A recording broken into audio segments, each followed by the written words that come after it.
नमस्कार साथियों, आदाब, सत श्री अकाल। मैं सचिन कुमार वर्मा स्वागत करता हूं आपका अपने चैनल सिलेक्शन पॉइंट पर। आज हम 21 जुलाई के करंट अफेयर्स के कुछ महत्वपूर्ण क्वेश्चन के साथ आपके साथ फिर जुड़े हुए हैं।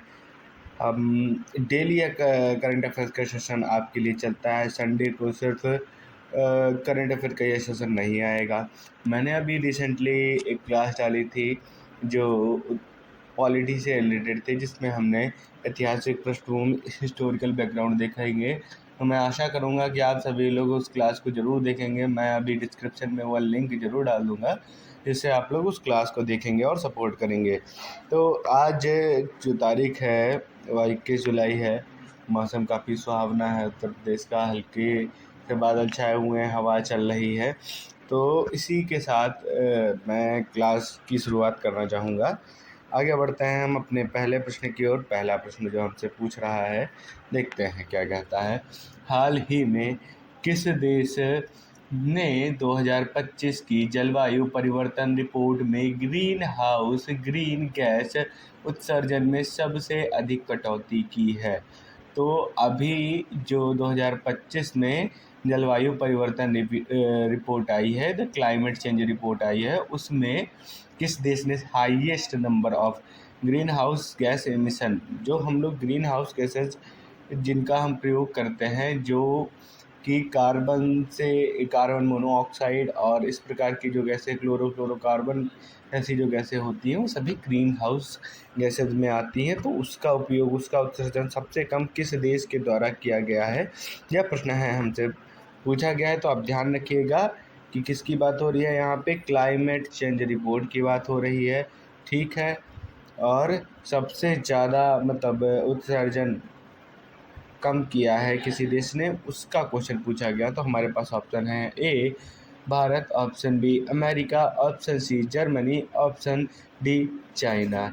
तो इस प्रश्न का सही उत्तर ना भारत है, ना अमेरिका है, ना ही चाइना है, परंतु जो जर्मनी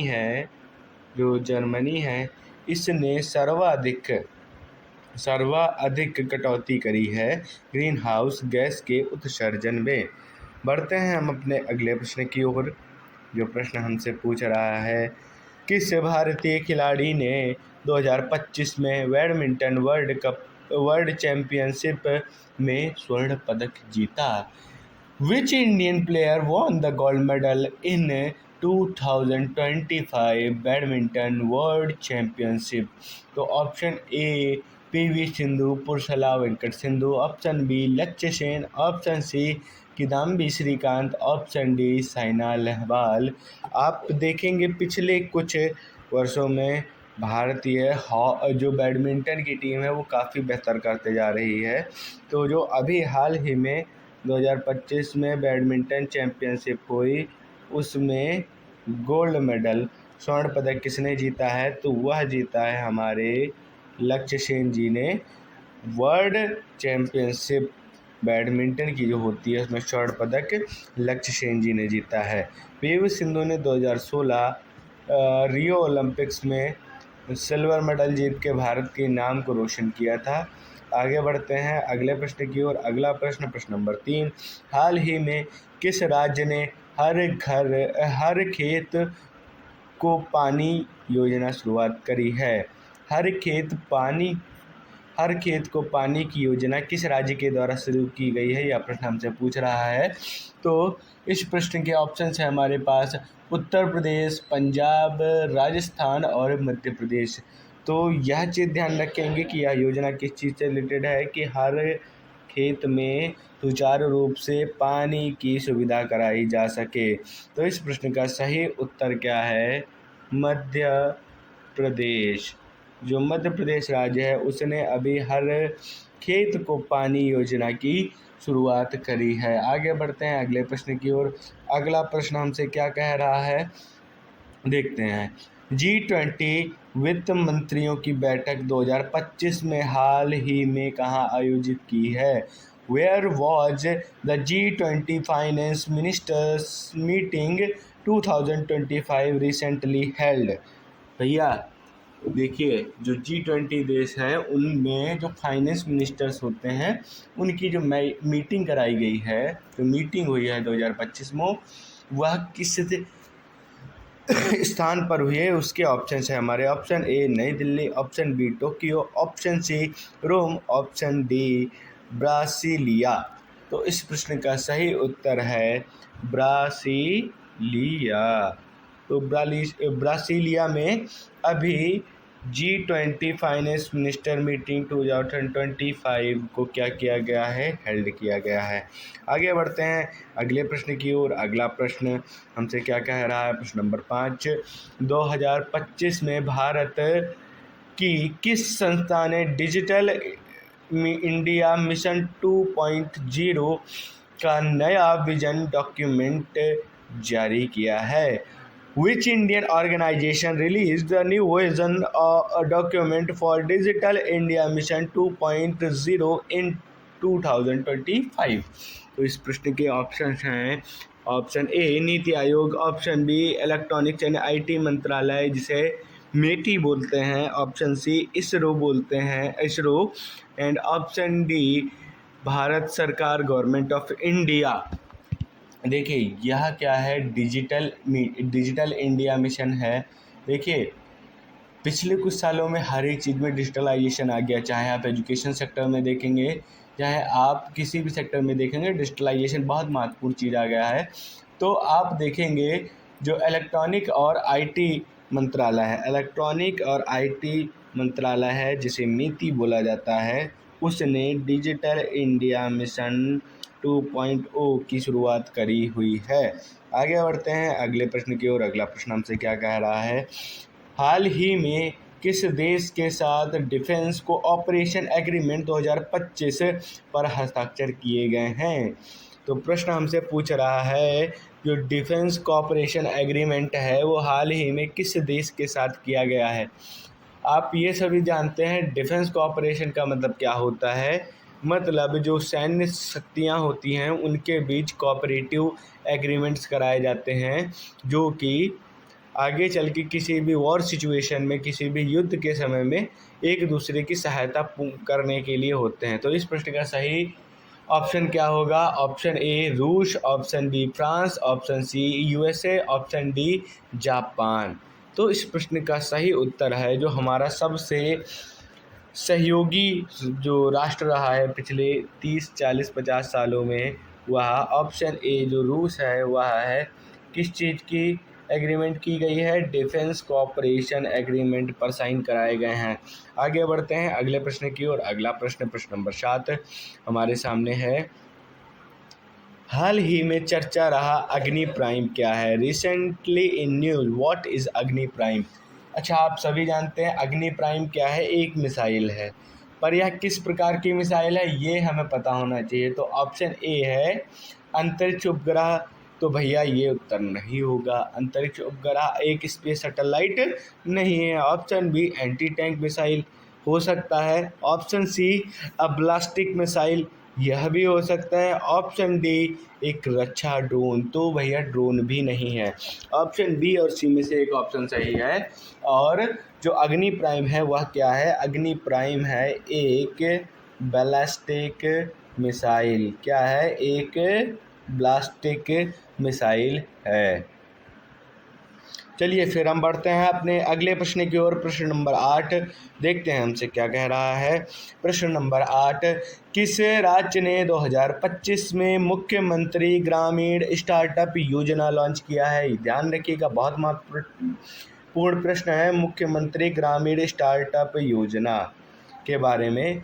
देखिए स्टार्टअप आप सभी को पता है क्या होता है, आप एक खुद से एक बिजनेस की शुरुआत करते हैं जिसमें आप कहीं और से फंड लेते हैं, उसके बाद एक कंपनी तैयार करते हैं, उसे हम क्या कहते हैं, स्टार्टअप कहते हैं। तो इस प्रश्न के ऑप्शंस हैं हमारे सामने, Uttarakhand, option B Bihar, option C Orissa और ऑप्शन डी है छत्तीसगढ़।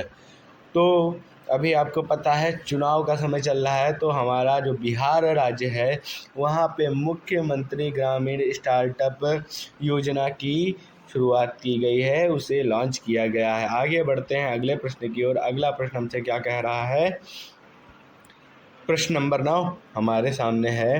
हाल ही में भारत में किसे नया केंद्रीय स्वास्थ्य सचिव नियुक्त किया गया है? बहुत महत्वपूर्ण प्रश्न है यह भी। किसे नया केंद्रीय स्वास्थ्य सचिव नियुक्त किया गया है? ध्यान रखिएगा, इस प्रश्न के ऑप्शन है हमारे पास। Option A Rajiv Gaikwad, option B Sudha Verma, option C Tarun Kapoor, option D Vikas Shukla. तो इस प्रश्न का सही ऑप्शन क्या होगा? इस प्रश्न का सही ऑप्शन है जो हमारे राजीव गायकवाड़ जी हैं, उनको अभी जल्दी ही union health secretary of India बनाया गया है। राजीव गायकवाड़ जी को ध्यान रखिएगा, राजीव गायकवाड़ को केंद्रीय स्वास्थ्य सचिव नियुक्त किया गया है। आगे बढ़ते हैं अगले प्रश्न की ओर। प्रश्न नंबर 10 हमसे पूछ रहा है, किस भारतीय संस्थान को 2025 में क्यूएस वर्ल्ड यूनिवर्सिटी टॉप 100 में जगह मिली है? भैया ये बहुत बहुत महत्वपूर्ण क्वेश्चन है, और आप इस प्रश्न में आप ज़्यादातर देखेंगे कि आईआईटी दिल्ली दिया हुआ है, आईएसएस बेंगलोर दिया हुआ है और जवाहरलाल नेहरू यूनिवर्सिटी दिया गया है। इससे आप ये पता कर सकते हैं कि जो हमारा राज्य उत्तर प्रदेश है उसकी जो एजुकेशन का लेवल है उस राज्य में कैसा है। देखिए, आईआईटीज़ भी आज के समय में काफ़ी अच्छा नाम ग्रोथ कर रही हैं, लेकिन यह जो रैंकिंग है क्यूएस वर्ल्ड यूनिवर्सिटी रैंकिंग में टॉप 100 में जगह मिली है, तो सबसे महत्वपूर्ण क्वेश्चन ये है, ये क्यूएस वर्ल्ड यूनिवर्सिटी रैंकिंग क्या होता है? तो भैया इसका मतलब ये है कि ये जो रैंकिंग है वर्ष में एक बार जो है इसे क्या नाम प्रेषित किया जाता है, और इसमें दुनिया भर के जो विश्वविद्यालय हैं उनका मूल्यांकन किया जाता है। ठीक है, मैं मानूंगा लगभग 1500 से अधिक इसमें विद्यालय शामिल किए जाते हैं। ठीक है, जिसमें इस बार जो आईआईटी दिल्ली है, ठीक है, इस प्रश्न का सही ऑप्शन क्या है? आईआईटी दिल्ली है। आईआईटी दिल्ली को 54वां स्थान प्राप्त हुआ है। ठीक है, आईआईटी दिल्ली को 54वां स्थान मिला है। ठीक है, और ओवरऑल भारत को किस स्थान पर रखा गया है? ओवरऑल इसको किस स्थान पर रखा गया है? ओवरऑल भारत को रखा गया है 23वें स्थान पर, 123वें स्थान पर। नहीं, आईआईटी दिल्ली इसका ऑप्शन सही नहीं होगा। इस प्रश्न का सही उत्तर है, इस प्रश्न का सही उत्तर है आईआईएस बेंगलोर। जो आईआईएस बेंगलोर है उसको इस रैंकिंग में शामिल किया गया है, आईआईटी दिल्ली नहीं। चलिए, आईआईटी दिल्ली की जो रैंकिंग है वो कितनी है? 123 है। यह प्रश्न मुझसे गलत हुआ था, ध्यान रखिएगा। आगे बढ़ते हैं अगला प्रश्न हमारे सामने है। प्रश्न नंबर 11, हाल ही में किस राज्य को इको टूरिज्म नीति 2025 की शुरुआत की है? किस राज्य ने भैया इको टूरिज्म नीति 2025 की शुरुआत करी है? ऑप्शन है हमारे, option A Kerala, option B Gujarat, option C Himachal Pradesh और ऑप्शन डी असम। तो ये किस चीज़ से रिलेटेड है? इको टूरिज्म नीति क्या है? इसका उद्देश्य जो है पूरे देश में, इनफैक्ट जो परिस्थितियां हैं उनकी जिम्मेदार जो पर्यटन की प्रथाओं को बढ़ावा देना है। मतलब आप ये कह सकते हैं कि इको टूरिज्म के साथ अगर व्यक्ति जा रहा है कहीं पहाड़ या किसी भी जगह पर टहलने, तो सबसे पहली बात है वो अपने आसपास जो भी क्या नाम वातावरण है उसको साफ स्वच्छ बना कर रखे, वहाँ पे किसी प्रकार की गंदगी ना फैलाए। इस प्रकार की नीतियों को बढ़ावा देना है। तो इस प्रश्न का सही उत्तर आ जाता है ऑप्शन सी हिमाचल प्रदेश। क्या लॉन्च किया गया है? इको टूरिज्म नीति 2025 के बारे में हम यहाँ पढ़ रहे हैं। आगे बढ़ते हैं अगले प्रश्न की ओर। अगला प्रश्न नंबर 12 हमारे सामने है। ठीक है, बर्ड ब्रेन डे की थीम क्या है? भैया एक नया टर्म आप सुनेंगे कि ये वर्ल्ड ब्रेन डे क्या होता है, ये बहुत महत्वपूर्ण चीज़ है। तो वर्ल्ड ब्रेन डे कल मनाया जाएगा, 22/7 को मनाया जाएगा, 22/7/2025 को मनाया जाएगा। इसकी थीम क्या है यह हमसे पूछी गई है। तो वर्ल्ड ब्रेन डे 2025 की जो थीम है वह थीम है brain, option A brain health for all, option B stop neurological inequality, option C brain and ageing, option D brain power for the future. तो इस प्रश्न का सही उत्तर है brain health for all. Brain health for all, जिसे आप ये भी कह सकते हैं मेंटल हेल्थ फॉर ऑल। ठीक है, यह क्या है, वर्ल्ड फेडरेशन ऑफ न्यूरोलॉजी की जो वेबसाइट होती है उसमें इसे अपलोड किया जाता है, आप उसमें पता कर सकते हैं। ठीक है, वर्ल्ड फेडरेशन ऑफ न्यूरोलॉजी के द्वारा इसे कंडक्ट कराया जाता है, इसे मनाया जाता है। इस प्रश्न के बाद आगे बढ़ते हैं हम अगले प्रश्न की ओर। प्रश्न नंबर 13 हमारे सामने आ गया है। भारत में हाल ही में लॉन्च हुआ नारी शक्ति उद्यमिता योजना का उद्देश्य क्या है? What is the objective of the recently launched नारी शक्ति उद्यमिता योजना? यह योजना क्या है भैया? यह प्रश्न हमसे पूछ रहा है।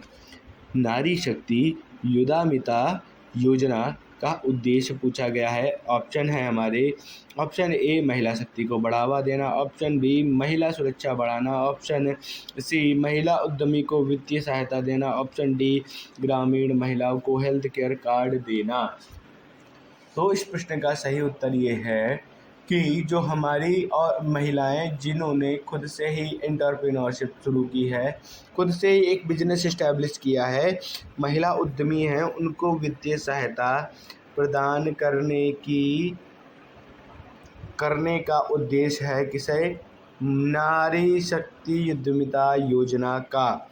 आगे बढ़ते हैं अगले प्रश्न की ओर। अगला प्रश्न नंबर 14 हमारे सामने है। भारत का कौन सा ऐप 2025 में best e governance mobile app घोषित किया गया? तो इस प्रश्न के ऑप्शन हैं, option A Umang, option B Aarogya Setu, option C DigiLocker, option D my government. तो इस प्रश्न का सही उत्तर है उमंग ऐप। उमंग ऐप को क्या दिया गया है? इस वर्ष का best e governance mobile app के नाम से इसे घोषित किया गया है, आप सभी ध्यान रखेंगे। इसके बाद हम बढ़ते हैं अपने अगले प्रश्न की ओर। प्रश्न नंबर 15।